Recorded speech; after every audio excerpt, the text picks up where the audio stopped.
Mengikut angka yang diperolehi dari UNESCO,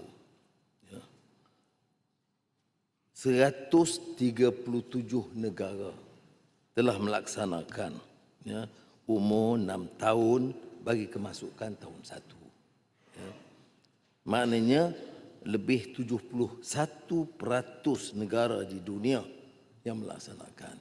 Jadi janganlah kita ketinggalan. Baik, apa kebimbangan kita? Kebimbangan kita ialah andai kata kita belum cukup bersedia. Jadi sebab itu selain daripada langkah umpamanya sesi 2027 mulai 15 Februari hingga 31 Mac, sesi 2027 untuk murid berumur 6 tahun itu dilaksanakan.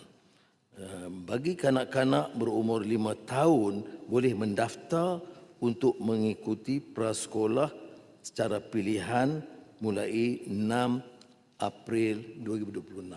Itu pun saya ingin gesa sebaik mungkin semua anak-anak daftar.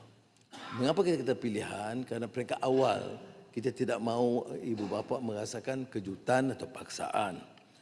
Tetapi kita ada ruang, dia ada setahun untuk buat persiapan untuk masuk ke darjah 1.